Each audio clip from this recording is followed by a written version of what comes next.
award-winning podcast show.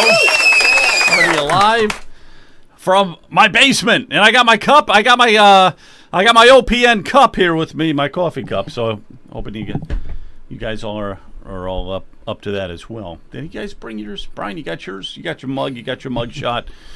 Yeah. I don't know if Jonathan got his. You didn't bring your coffee. There it is. Way to go. There's mine. All right, we got a great show tonight. We've got a couple guests here that were J6 Capitol.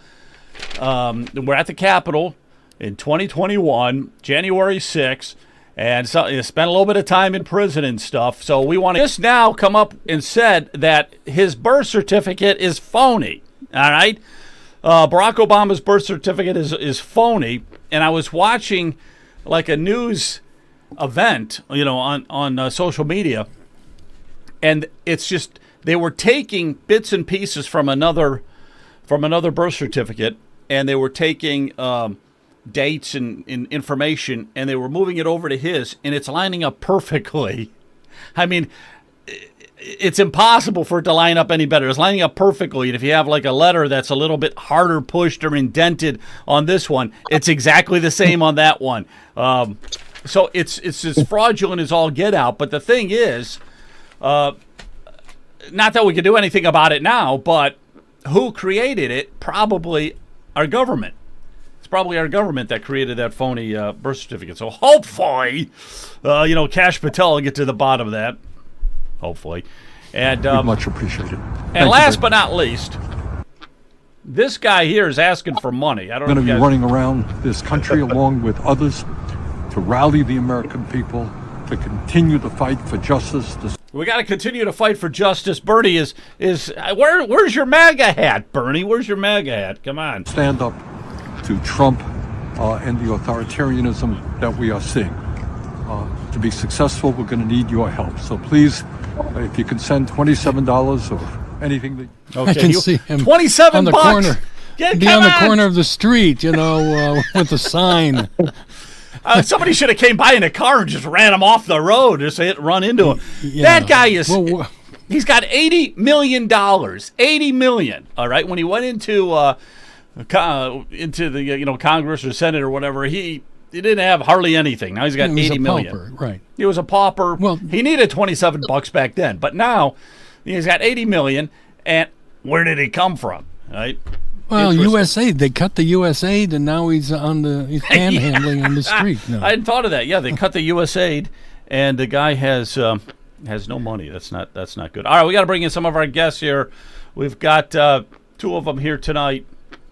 There is one, Jay Kenyon from Harrison, Virginia. Way to go, man! You're one of our heroes. Okay, a patriotic hero. And not to be outdone by Joseph Fischer here from Jonestown, Pennsylvania, the state that made all the difference in our election that we just had. Welcome, Joseph. Yeah, it's good to see both of you guys. Thank you. Yeah, good to see Welcome, both of you. guys. All right. Boy, let's take let me just show you a picture here. This should bring back some memories here. Hopefully good memories. But here we go. Here's everybody out there. I'm out there somewhere. Brian's out there somewhere. I don't know who else was out there. I don't know if Leonard was out there or Jonathan. But this just I want to give a little perspective to everything here. Straight ahead, obviously, is the Capitol building. It's called the Rotunda, the big ice cream cone type thing. To the very far right, we have the Senate chambers, and to the very far left, we have the House chambers. But what a lot of people don't understand is that in between that's open to the visitors. I mean, people can go into the rotunda, they can see pictures, and they can see statues, and they can have meetings, and they tell you about George Washington and Abe Lincoln and everything like that. So I just want people to know, this is open to the public. It's almost like a museum, the middle section of the Capitol building. So I just wanted to throw that out there. All right, guys, let me bring I don't know who to start with. I'm going to start with you, Jay, for a minute here. It's good to see you. Thank you. So you had a run-in with what happened there at the Capitol. So I'm going to let you just tell me like how you got into the Capitol and some of that kind of stuff like that. And I'm going to be switching it back and forth between you and Joseph, okay? So can you just give us a little background on that, if you would, please? Yeah, sure. When you were showing that picture, all the way to the left there was a staircase that I went up to avoid the tear gas that was intimidating me. I seen a line of folks, and I followed them up to get away from that tear gas. Yeah, that picture right there. To the left, where you see those people going up those stairs, I followed that up. There was some scaffolding over there. Actually, I think that's, yeah. Anyways, and I ended up, if you look up higher, where the House chamber is there's a door in that back far corner on that upper terrace. I got up to that level, and I see this door, and it's open, and I see protesters just walking in. Nobody's being aggressive. Nobody's forcing their way in. They're just literally walking into the building. Cops are standing at the door. They're not stopping anybody. As a matter of fact, I could hear them saying on repeat that like they would let so many protesters in, and they would say the same statement. Like every so many. One quick question, Jay. When we look at this now, the very far left side is the chamber. So is that where you were? Is that where you entered into, or did you enter in more into the rotunda?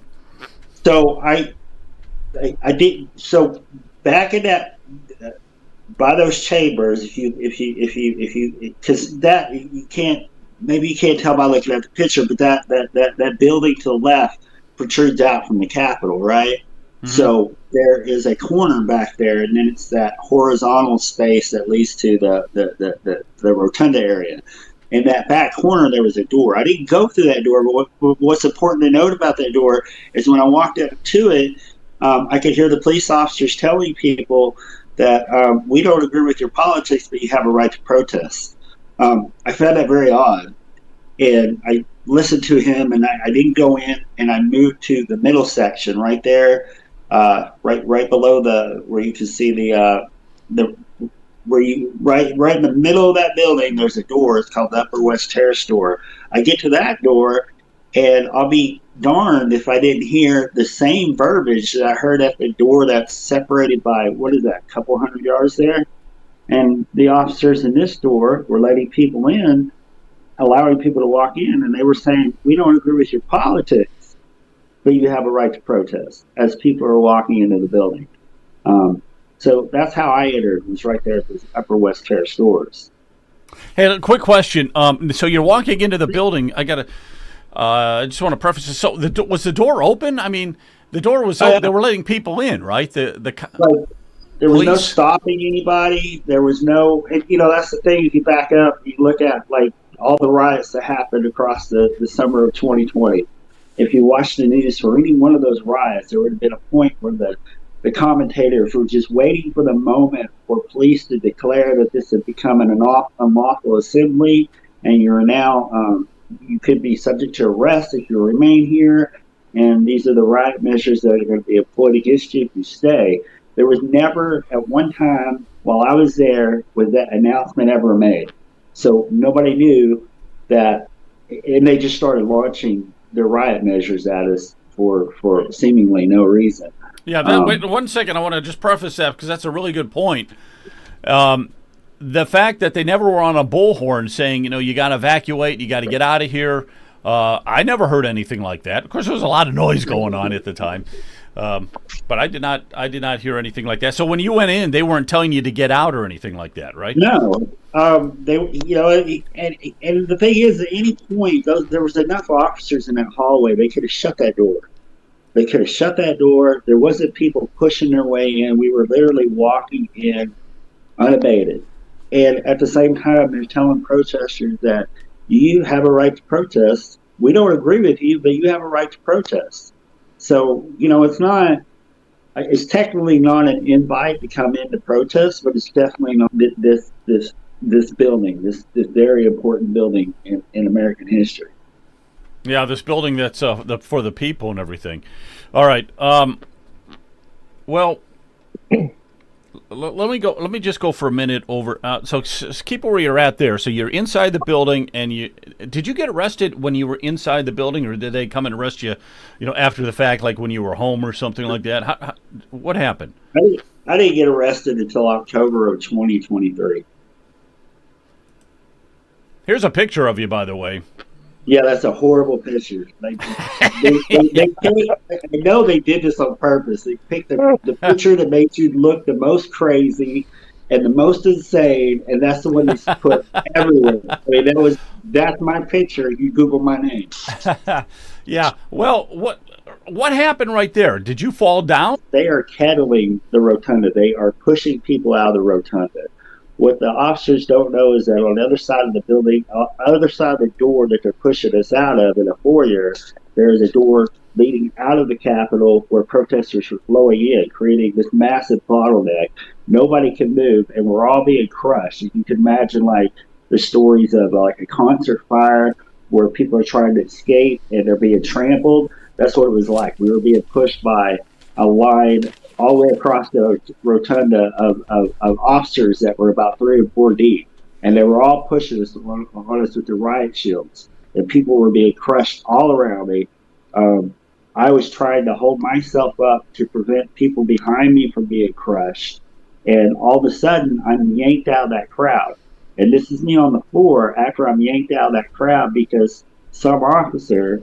And what we found out when we went to trial, we proved it in trial, was there was a gentleman behind me that picks up a pocket knife off the floor, hands it over my head to the officer in front of me, and I get mistaken for that guy. So I'm getting ripped out of that crowd, and here I am on the floor, and what they're telling me is they're telling me to get back up and to go back the way I came. And I'm asking them, why are you trying to put me back into this conflagration that I just got myself out of? You just pulled me out of this. I can see a door to my right that there's completely clear. I don't have to go back the way I just came. I don't have to be crushed anymore. And all I'm saying is why? And this exchange lasts. And there's literally an officer in front of me with a baton getting ready to hit me with it. And for some reason they stop and they leave me in the floor and they let me sit there. And for that, I got my civil disorder charge. Let me ask you this. So the charges, I'm reading this off the internet. It says you received a 15-month prison sentence, 24 months of supervised release, and was ordered to pay $2,000 in restitution. Right. It says, according to court documents and evidence presented in the trial, Kenyon entered the Capitol building through the Upper West Terrace door, 2:36 p.m., Boy, they know the exact moment, the exact minute. On January 6th, he proceeded to the Rotunda, Statuary Hall, and the House wing, joining a crowd of rioters outside the House chamber. Then he made your way to the third floor, entering the House Appropriations Committee room. You were escorted by Capitol police officers. However, instead of exiting the building and returned to the Rotunda, where he resisted and pushed law enforcement officers attempting to clear the area. Anyhow, la-di-da-di-da. So what were the charges? What were the charges then that they eventually hit you with? So I got all the misdemeanors that everybody else got, irregular remaining, basic trespassing charges. I got a misdemeanor disorderly conduct charge and parading, which is like protesting out loud inside a government building. I got the civil disorder charge, and then I got the 20-year obstruction of an official proceeding charge. So originally, back in 2023, I was offered a plea deal to drop all the charges and plead guilty to the obstruction charge, which would have put me in prison for about 3 years. I decided that I wasn't willing to lie for the government, and I decided I was going to take it to trial. And at that time, this is well before 1512 had reached the Supreme Court, I fully expected to be convicted, and I fully expected to be going to prison for 5 to 6 years, but I was just not willing to lie, and I wasn't willing to sacrifice the things that I believed in. I couldn't do that to myself. I knew I would have regretted that choice for the rest of my life, and I'd rather stay in prison for 5 to 6 years than to feel that way for the rest of my life. So they wanted you to plea deal for a 3-year prison sentence, Right. and threatened you with 5 or 6 if you didn't, right? Right. Yeah.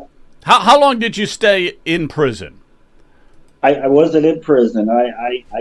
My trial was in March of 2024. My verdict didn't happen until October of 2024. And your next guess is the sole reason why this took so long, because I had a bench trial, and going through that process, the judge did not rule on my case until October of 2024, which then pushed my sentencing to 10 days before the inauguration. I was sentenced 10 days before and was expected to report to prison within the next few weeks. Wow. But then I had the pardon, and I did not have to report. How long would you have had to serve? Let's say Trump didn't win in 2024. Let's say, Kamala won. How long would you be in prison then? And honestly, I didn't think he was going to win. I 100% believed that Trump was not going to be allowed to win. I was shocked that he won. Yeah, thank God he did. Right. I thought either they were going to kill him or they were going to cheat again. So he won. And so if I'd have gone, my prison sentence was 15 months. If I'd have gone to prison, I would probably have done about 11 to 12 months of that, maybe a little less. Wow, that's something else. Hey, before I go to our other guest here tonight, I just want to give you guys a little bit of a chance to ask Jay a question if you have something, Brian. I know you were out there because you were sitting right behind me on the bus out there, so I know you were there. Yes. So, thank you so much, Jay. When I went there, I mentioned this a little earlier that when I listened to Trump, and as soon as Trump was finished, I headed toward the Capitol. So, but by the time I got there, I could only make it to the street. I mean, there were so many people there. So that told me that the whole event started a lot earlier than, Trump was still speaking, or he hadn't even showed up to speak. So it couldn't have been, Donald Trump that was, telling people to, go inside the building, as they said. So, did you listen to Trump speak? I did. That's a huge point to make. I was way in the back. Like, I was back by the Washington Monument. I didn't get into the list. But when Trump said that we're going to peacefully march to the Capitol, we started walking. What none of us knew, that 15, 30 minutes before that speech was over with, a group of rioters had already broke into the Capitol, and in the process of doing so, they've removed every single barricade, all the snow fencing, anything that would have stopped a protester from getting all the way to the Capitol. We're going to what we think is another permitted event, and so we're just walking, and we're just following the person in front of us. Right. And so we end up all the way to, and I double timed it because I wanted to see Trump speak. That's why I got all the way to the front.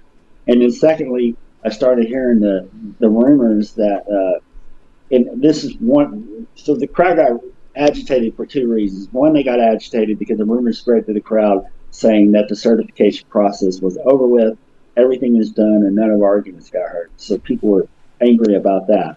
When they get there and they're protesting the fact that everything's over with, because there was no mention or no announcement that this was now a riot, that this is a unlawful assembly, they just started attacking.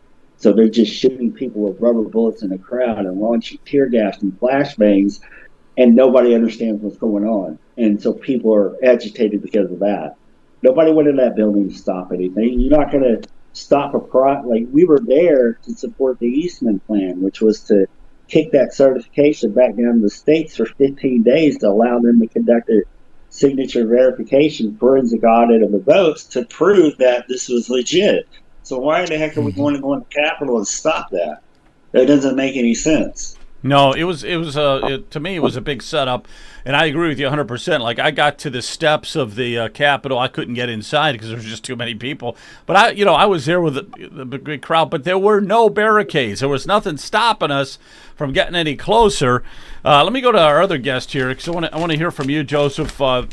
Thank you for being a part of this here tonight, all the way from Jonestown, PA. Like I said, Pennsylvania was the state for Trump to win. We had to pull PA. So thanks for all your efforts with that.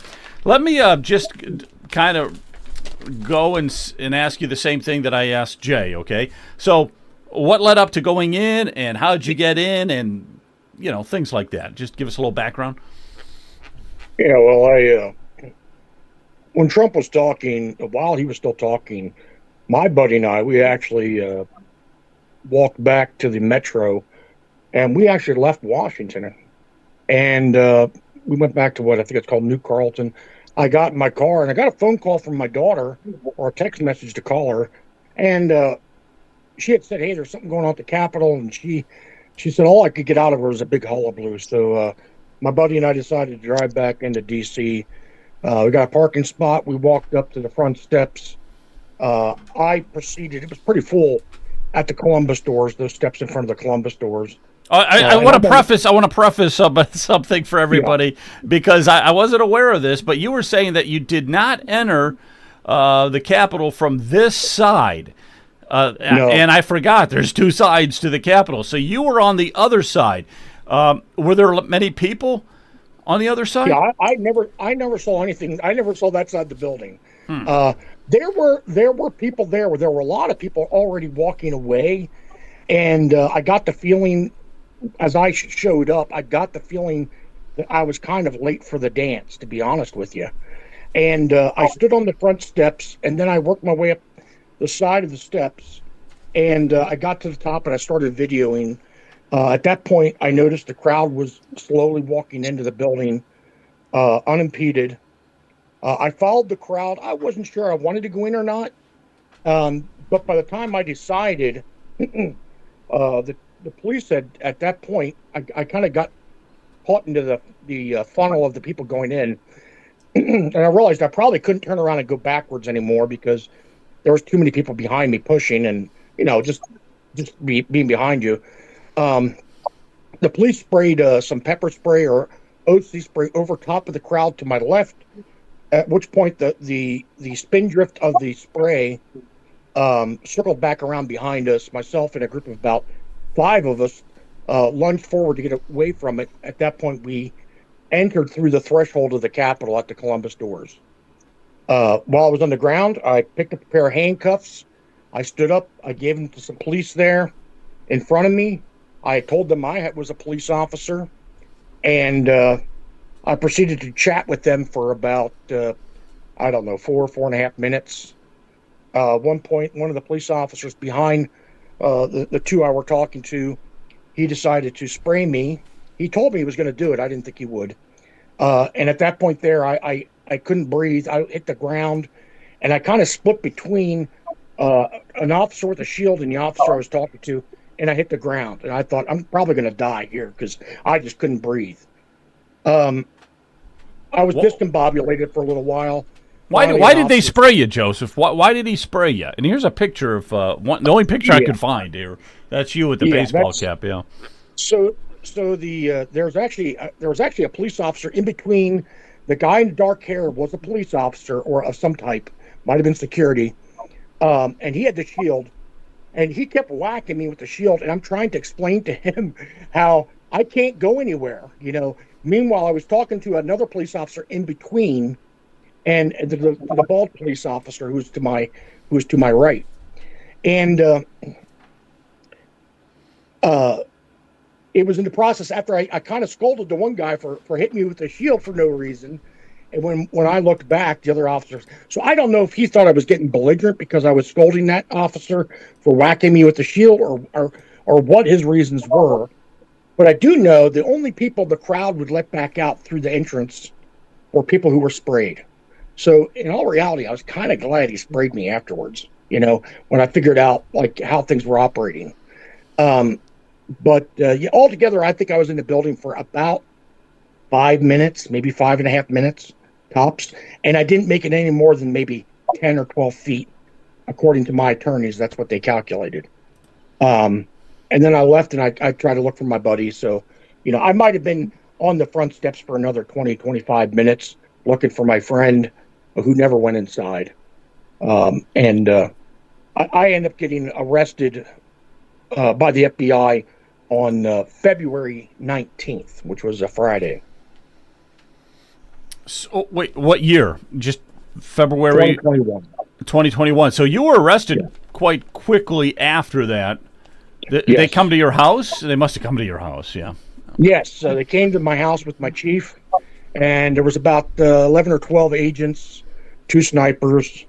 It was snowy that day, I do remember that, and they came at about 8 o'clock in the morning, and I had just gotten off of working a late shift, and I only got home at probably 3:30 in the morning, got to bed at 5 o'clock. So I was dead to the world when they were knocking on the door. So they were a little annoyed that I didn't answer the door right away. And plus, we have an old farmhouse. You don't hear the door, somebody knocking at the door anyways. But, yeah, so they arrested me there. I might have been a little belligerent during the arrest, but I was not violent in any way whatsoever. And then I did 5 days. I was arraigned and did 5 days in Dauphin County Prison until my preliminary hearing. At the preliminary hearing, it was deemed that I could go home under supervision of an ankle monitor. So I went home for 24 hours. I was on an ankle monitor. And then the following day, I had another hearing in front of a judge from D.C., and she determined that I didn't have to have the ankle monitor. And then she put me on restrictions for probation with federal probation or federal supervision, and where I couldn't leave the state. Some of those things were relaxed a little bit, but I maintained that up until the time of my pardon or till the charges were dismissed. Real quick, what were the charges? And you said they were dropped eventually after all of this, after all this you had to go through. What were the charges? Correct. It was the same thing Jay was charged with, most everything there, except I was charged with violence with inside the Capitol, which carries a 15-year sentence. And I was also charged with the 1512 C2, obstruction of Congress or obstructions of official proceedings. And the judge in my case, Judge Carl Nichols, he was the one originally that dismissed. He found that the 1512 he felt it was not applicable. And he dismissed that and 2 other charges, which were low-grade misdemeanors. The DOJ appealed it, and they asked him to reconsider. He did reconsider. He did put the 2 small misdemeanors back on my charges, but he left the 1512 off. It then went to the appeals process, which we lost in the appeals process 2-1. And at that point there, the ruling, the way it went down and the way it was worded, it pretty much relieved me of that 1512, even though I lost it in the appeals. But the way it was worded, my attorney said it'd be almost impossible for them to convict me of that now, based on the interpretation of especially Justice Pan of the appeals court. And so then the decision was, do we still continue to aggrieve and appeal this 1512, at which point we did.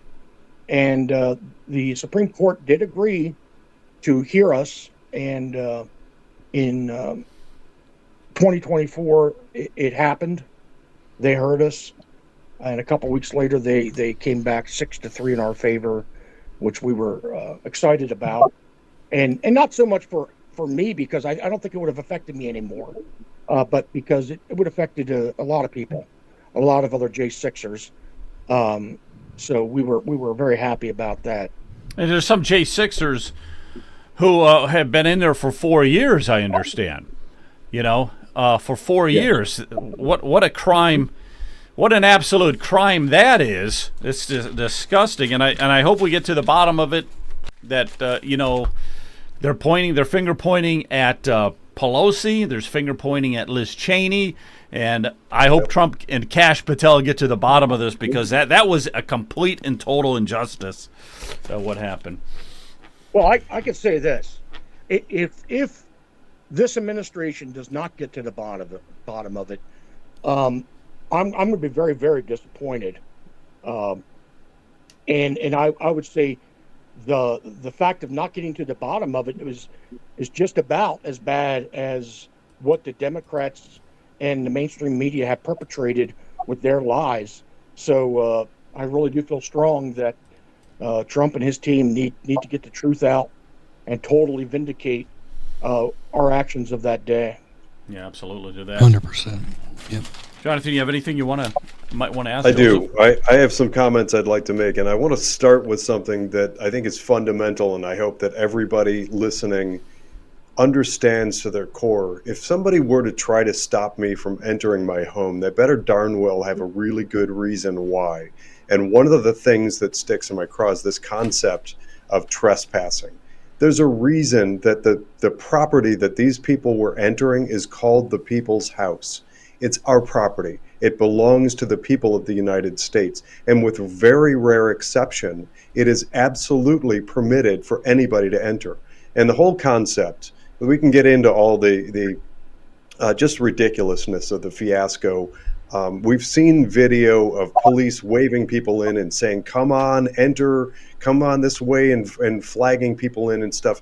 It's easy for those of us who actually pay attention to get into the discussion of entrapment. But as a fundamental starting point, we've lost the way if we allow people to think of our capital, and that includes our state capitals, as somehow some sort of occupied territory of enemies, and we have to beg and plead and ask permission. That's not how it works. That is absolutely a fundamentally broken concept. And it irks me, the number of people who think that people like these two gentlemen entering the property and going into the Capitol was somehow some sort of dramatic breach of something. It wasn't. It was absolutely what is spelled out in the way that our system of government works.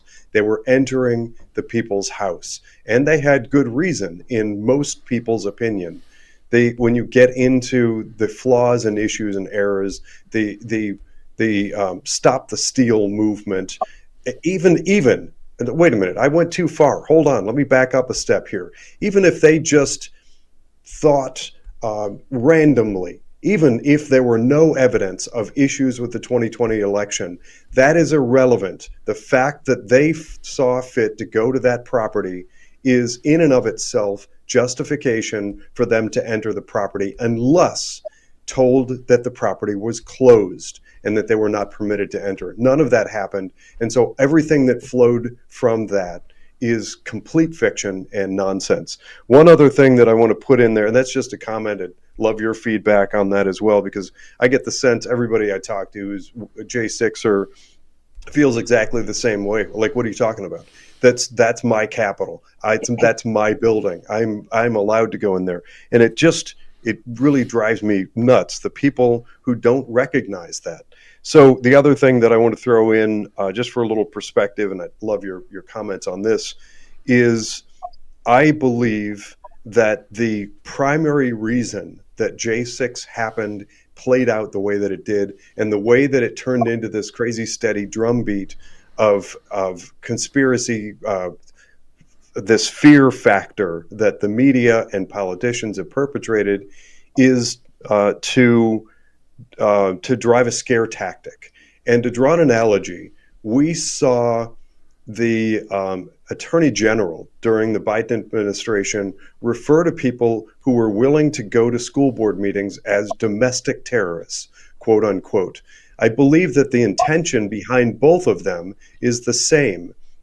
It's to try to stop people from being willing to ask questions, to challenge narrative, and to go and stand up for our own rights.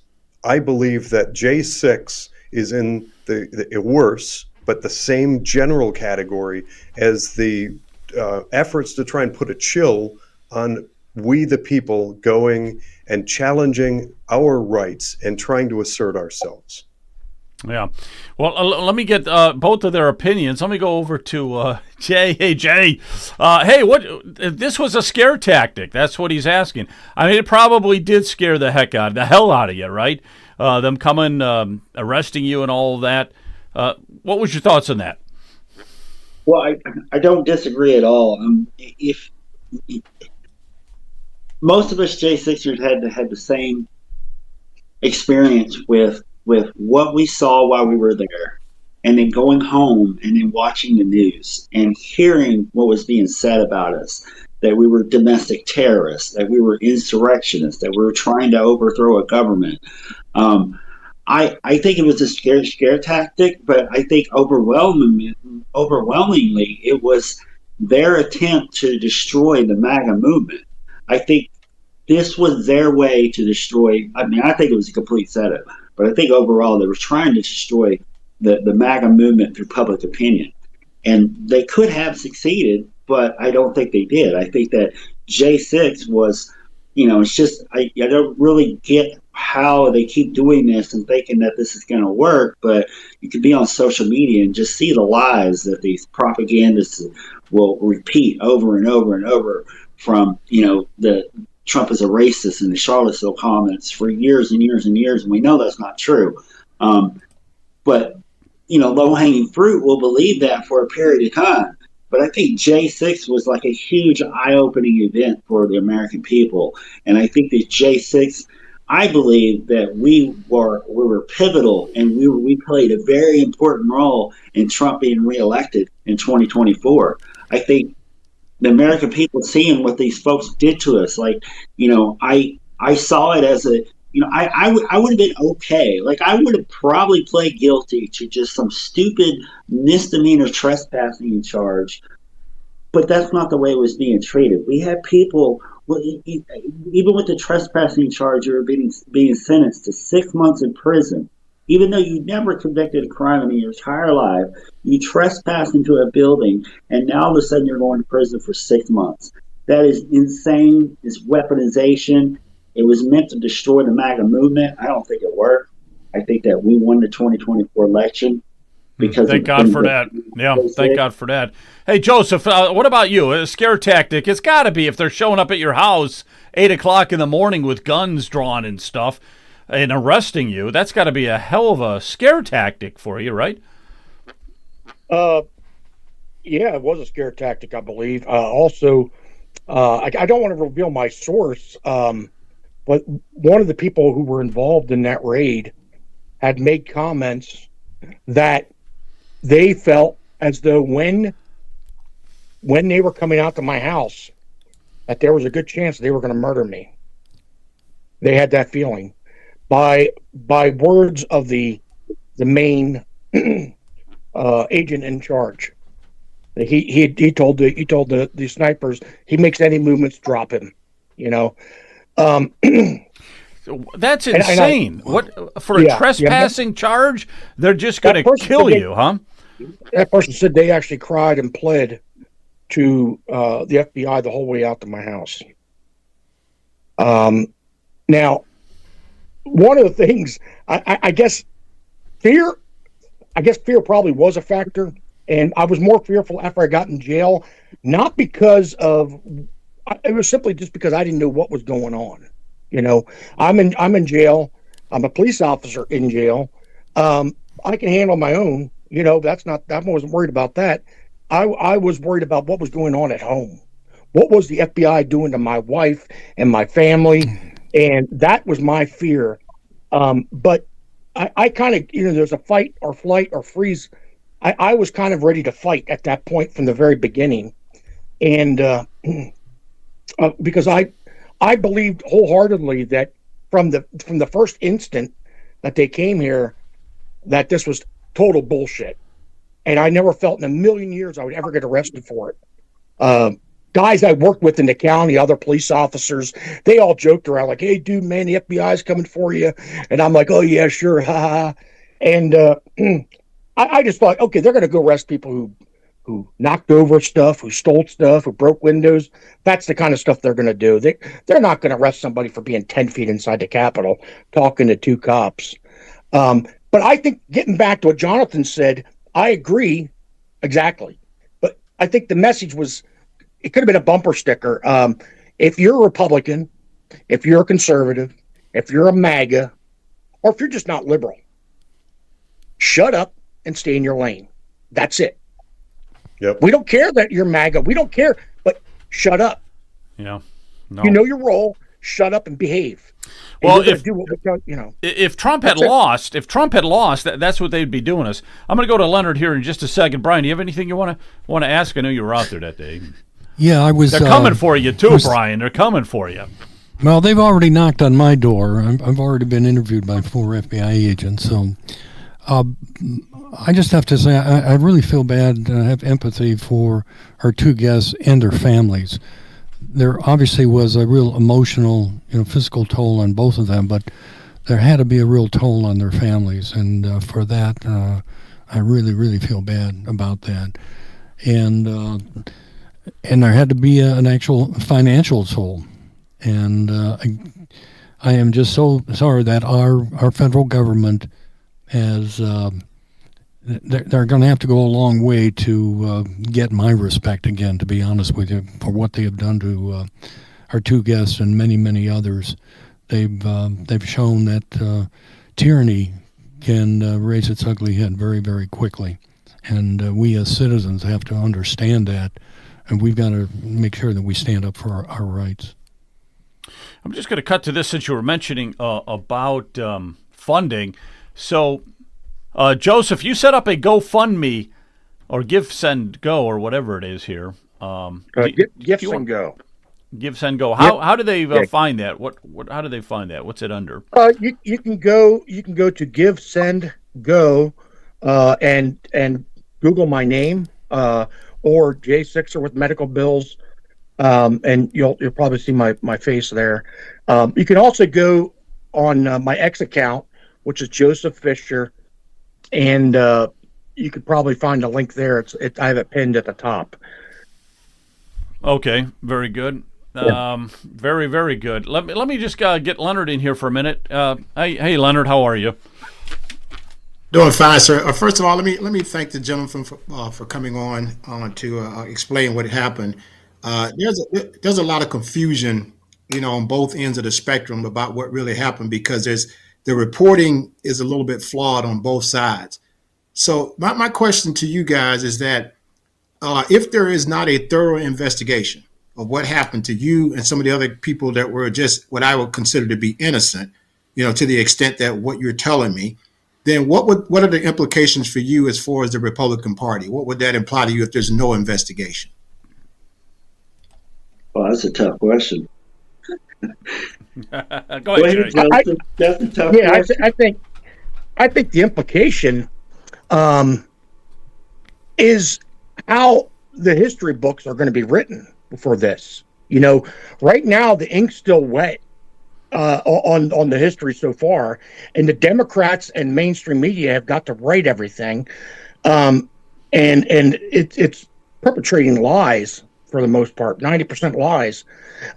So if we want our history books to be correct about that day, we have to find out. And if we don't find out, it's going to happen again. We're going to repeat history if they don't find out the truth of what really went down. Because if it went down like I believe it went down, with the government having their dirty little fingers in this, it's entrapment and it's basically evil. It is absolutely evil. It's un-American and it's treasonous. And all those involved in that should be hung up by their Buster Browns. Okay, I mean it's evil, and we should not allow it. It's got to be held to pay. And oh yeah. And I think I'm finger pointing going back to Pelosi, going back to Liz Cheney, going back to a lot of people like that. But you guys aren't the only ones who were thrown in jail. This is too big. There were too many that were thrown in prison. Trump has got to look into this. I'm sure he will.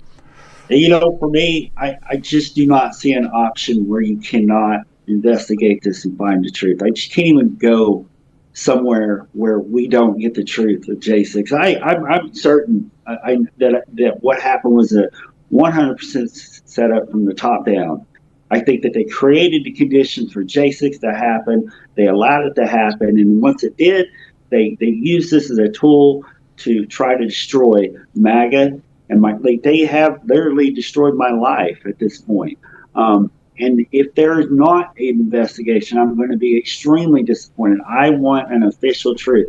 I got lucky. My charges were dismissed because of being so late. I got so many brothers out there who are pardoned, and they are just forgiven felons. They will be felons for the rest of their lives, and their records need to be expunged. Everything should be taken off as if it never happened. And the only way we can do that is if we have a real investigation of J6 and we hold those people accountable who tried to take over and took over our government for 4 years. Absolutely. Jonathan, you have another comment? I was just going to ask if I could make a comment on that. And my comment is it's absolutely critical that we get to the bottom of this and investigate, not only for public clarity and for us to understand and hopefully get to a point where we can bring America back together again, because these events, and J6 is key among them, have divided our nation. But equally importantly, it's bullying. And we know what happens with bullies. The people who are doing this, and I believe, as you guys believe, that we have certain people behind it. And I look at Liz Cheney and others like her. We know from all experience that when bad people get away with bad things, they do more bad things, sometimes worse. So I'm going to reference a key expression that a good friend of mine uses. A conservative black friend of mine likes to refer to the sort of communist things that have been done for the past 70 plus years to Black America, as he refers to Black America as the petri dish of communist bad ideas.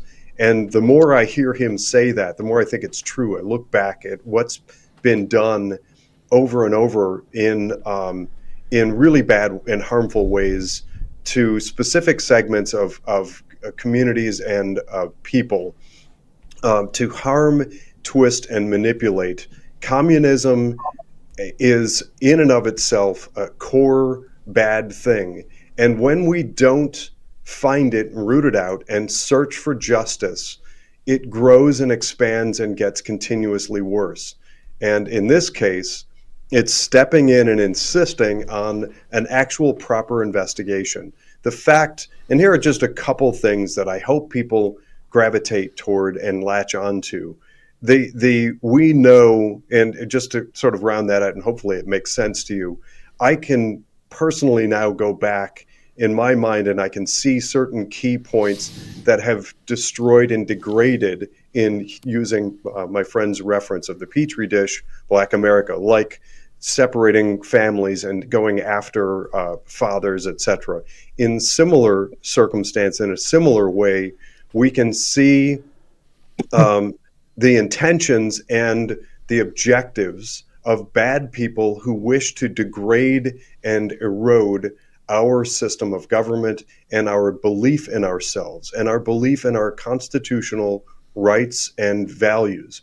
One of them is this notion that we shouldn't have the right and ability to go and protest and seek redress for our grievances. We should know, and thank goodness we have gentlemen like these two men and all of the people willing to go and stand up for the rights of Americans on J6. So I guess I want to sorry, I got into the weeds there. For me, it seems like a clear sort of parallel in the way that we are attacked. But we need to be more willing and consistently willing to stand up to bullying, ask questions, and insist on investigations and answers. Oh, one other thing, I was making some notes while you guys were talking. If people still believe that J6 was a crime, if we believe that crimes were committed, then we must acknowledge that J6 is probably the most documented thing to ever happen in human history. The fact that we have something like an estimated 440,000 hours of combined video, but for goodness sakes, the people out there who are telling us, including the media, who love video, are telling us that we can't actually view or document or reference that is complete fiction and utter nonsense. So those are my comments. Thank you. Very good. Yeah, very good. Well, I'm going to let you guys give a final word here, Jay. What's your final word that you want to say about this whole event and everything? And again, you're a great patriot. Both of you guys, both you and Joseph, are great patriots, and really, you're not a criminal. You're a patriot. So, well, what I would say is, don't forget about us. Our lives have been destroyed. I believe that I went there to, with all the things that was bothering me about what was happening in the world. The main reason I went there is because I was thinking about my children's futures and their children's futures, and I did not want them to live in a world that was being created around me right now. So I was there to stand up for that, and that was the sole reason I was there, to stand up for my kids' futures. I will say, people ask me all the time, do you regret having gone to J6? Do you regret having walked in that building?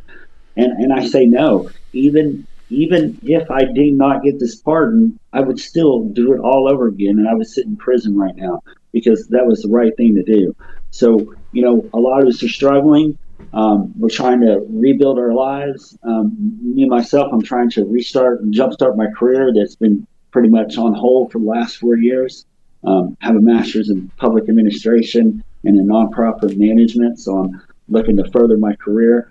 But you have people like Joseph here who people don't quite understand his role in J6. He's the man that threw out 1512, and this man is struggling by far worse than I am right now. He has a very, very serious cancer diagnosis, and he's trying to prepare himself in case things don't work out the way that they should, like we all hope they will for Joseph. So really take a good look at his Give Sig Go, and if you're able to support him, please do that. But just don't forget about us, and if you think you can help out a J6er, or maybe you got an opportunity for them, reach out and let them know, and help us with our healing process, and help make us whole. So yeah, thank you for allowing me to come in here. It's folks like you, they give us a platform to explain what happened to J6 and to ultimately change the overall narrative of what half the country still thinks J6 was. Right. Well, thank you, Jay. Thank you very much for coming on. Really, really appreciate it. I'm glad I was able to connect with both of you. Joseph, I was not aware that the GoFundMe was for, is that because of a cancer? It's healthy. I have stage 3 COPD, and it's a very aggressive prostate cancer, and plus other health concerns, but those are the two big ones. And so medical bills and other hardships have hit hard in the last 4 years. So anybody out there that can help financially, I appreciate it. Absolutely. You betcha. And it's, and I'm really, I could probably live in a Frigidaire box at the bottom of a mountain by a creek, but my wife wouldn't go with me to that box. So, yeah. If something happens to me, I'm a realist, and if something happens to me, I want to be able to leave her, and her health is not the greatest either, but I want to be able to leave her a house and not leave her with the burden which I left her.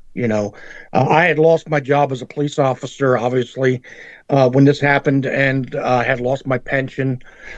So I don't even know how we made it, other than by the grace of God, for the past 4 years, and help from some friends and family.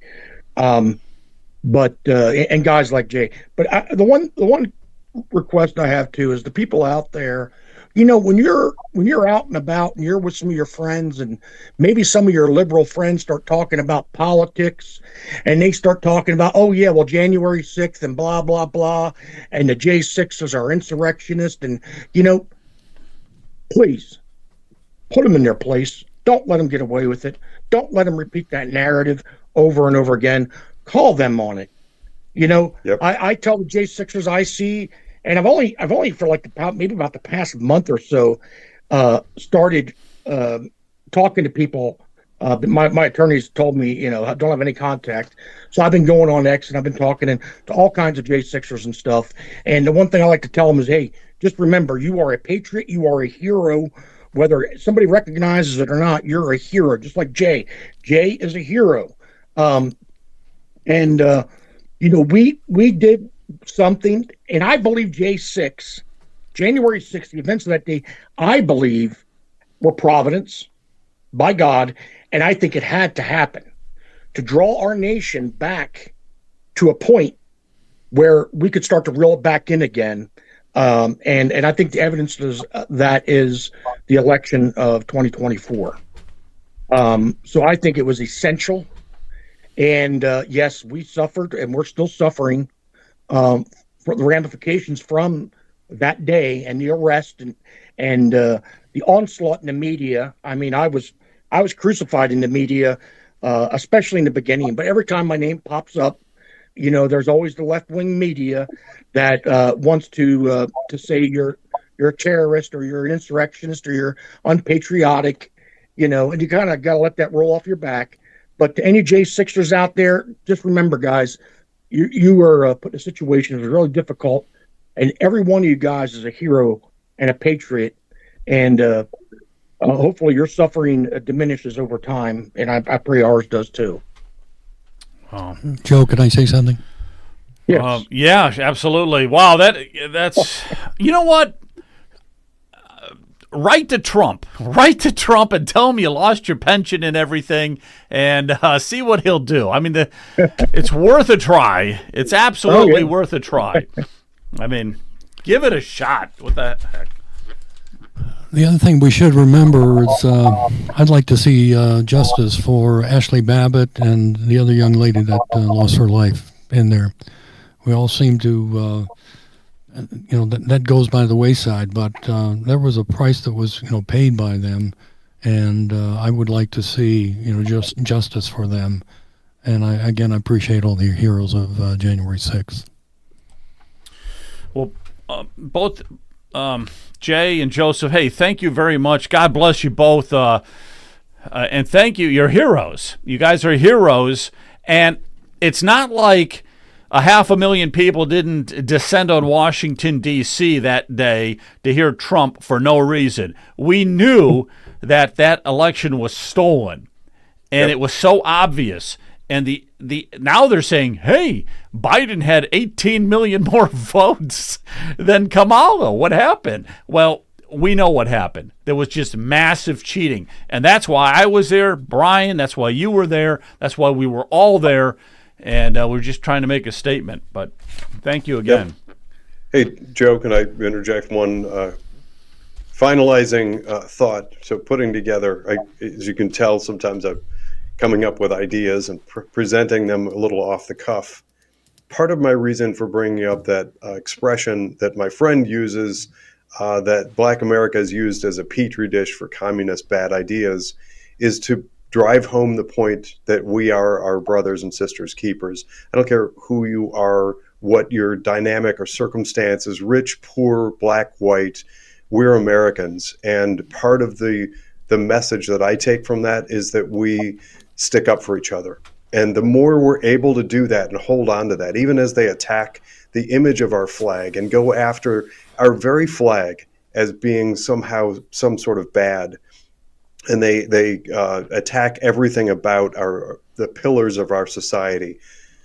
Focus on your brothers and sisters. Patriotism is what can get us through this. God and prayers and patriotism. And people like Joe and Jay having the wherewithal and tenacity, and many, many more like them, to stand up for truth and fight for our values. So thank you. Thank you, guys. God bless you very much. Again, thank you, Jonathan. Thank you. Yeah, thanks. Good saying there, Jonathan. Very good. All right. So again, thanks both of you. Appreciate it. Really glad that you could come on tonight, and it's just great hearing from you. Thank you, Joe.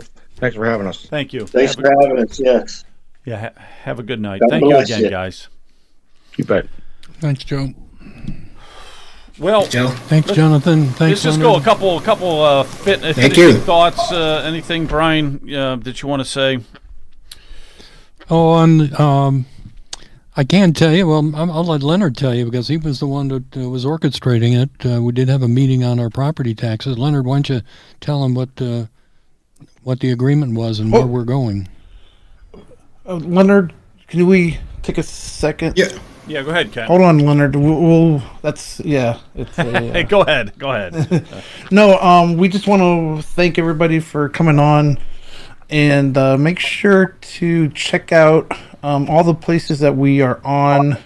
We are on. Let's bring over OhioPoliticalNews.com, and we just brought in a couple new sweatshirts on our. If you go to OhioPoliticalNews/shop, the wave is in for Vic. So we got the shirts, The Ramaswamy tsunami. Yeah, yes. And so we'll check those out at OhioPoliticalNews/shop. Also, make sure to also share this. Share this wherever you're watching on X. We're on X tonight, Rumble, Facebook, YouTube, wherever you're at. Make sure to share this. We're all over. Sharing is caring, and please do that. We're also on Substack. If you want to check us out over there on Truth, I'll bring over our other ones, and then also on Locals.com. And thank you, my VA lady. We appreciate that. That's in the chat tonight. Thanks for everybody chatting tonight. But please check us out at all of these locations and all the different hoodies. We have also the other ones that we've started off with. Stating Lake Erie to Lake Ohio. We have the JD Vance hoodies. I like that Ramaswamy. That's pretty clever. You guys like that? Yeah, I like it. Yeah, he's the tsunami with his head in there. So that's a good one. I like the color of that. Hey, Joe Miller, am I still on by chance? What's that again? You're on. Okay. Yeah, hey, what do Jay and I have to do to get one of these mugs you guys were touting earlier? The only thing you have to do, and we would gladly send it to you, and I think Jay may have already knocked off, is you have to text me a mailing address. Okay. Yep. And we will get you a mug, and we really appreciate you coming out All right. on the show and everything. And it will be a mug that you will cherish. You will cherish the mug, not only because it says Ohio Political News, but we do a mug shot. I think, Jonathan, show him the mug shot, will you? There's my mug shot. So, but we won't put Jonathan's mug shot on there. We'll put your mug shot on there. All right. Yeah. All right. Yeah. I'll send you a better picture than that. We'll be more than happy to send it to you. We really would appreciate it. Yeah. I'm ready to move to Ohio, man. I tell you what, Pennsylvania might lose a couple people here. Are you near the? Let's see. Are you near the western side of PA? No, I'm near Hershey, Pennsylvania. Hershey. Yeah, Nothing it's wrong in the with central. That. Yeah, central. Okay. What's that? Hershey. It just Hershey's has a nice where the sound money's to at. it. I'm way up. Yeah, no, I'm out. I'm surrounded by corn. Oh, okay. Yeah, there's a lot. PA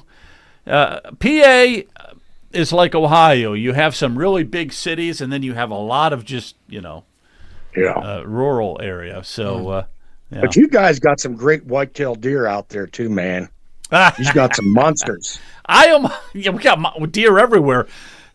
Now with all, I almost hit a deer coming into my into my driveway one time, and I live in the city, and I almost got hit a deer just coming right into my parking lot. But anyhow, well, thanks again, Joseph. We're gonna Jay. Appreciate it. We'll get you that mug. We'd be more than happy to get that mug out to you. We won't have any coffee in it though, but we'll get the mug to you. All right. I'll take care of the coffee. You have to make your own Have a coffee good on one. that. I'm trying to figure out how to leave. Thanks, this thing, and Joseph. I don't know how. You're trying to figure out how to leave. I don't know. I can't help you on that one. What's up, Leonard? What you guys been doing? I'm going to make it quick so you guys can check out. But I pulled the steering committee together, and it took us quite a bit of time. But we had to do some work to actually try to get everybody on consensus with the scope. And inevitably, what we came up with is that we have no choice but to do the right thing, and that is just to eliminate the property tax completely. No carve outs, no rich, no poor. It's just what Jonathan was saying. You do what's right for everybody. So we're at the point right now where we're trying to put together the initiative petition, and then once that gets approved, we got to get our 1,000 signatures to get the ball rolling. And then once that's done, then we can go into actually the ballot, get it on the ballot, and then talk about the process for actually getting all the signatures and making this a reality. But it's a lot of work. We're just in the beginning stages, and our toughest challenge is going to be educating the populace, because we're so far entrenched in our communistic thinking. It's going to be a long haul, but I think we have a good foundation and a good set of recommendations that will be clear enough for people to understand and work with. So we'll keep you posted. Yeah, I know you Leonard, will. I know you will. You guys are something. You guys Joe, are we're hound going to have dogs. some live streaming. We should tell the people about some live streaming. We are going to be in Canton. Yeah, there it is. We're going to live stream that event. And then I think a week or so later, we're going to be in Lorraine. We'll live stream an event where Leonard, myself, John Mara, and perhaps Keith Davey will be educating people on property taxes. So look forward to doing that. Yeah, I look forward to those. You guys do a great job too. Your team, when you speak, it's very, very impressive, and it's very good, very good. So yeah, we're going to keep pushing away to get rid of that property tax. Too many people are losing their houses, and in Ohio, the property taxes are insane. In some of the cities and stuff, they're insane. We cannot afford it anymore. All right. Well, I'm going to just wrap it up. I'm going to say goodnight to everybody here, and thank you all. Jonathan, Leonard, Brian, thank you, and you guys have a good night, okay? Good night, everyone. Thank you. Good night. You as well, sir. Oh!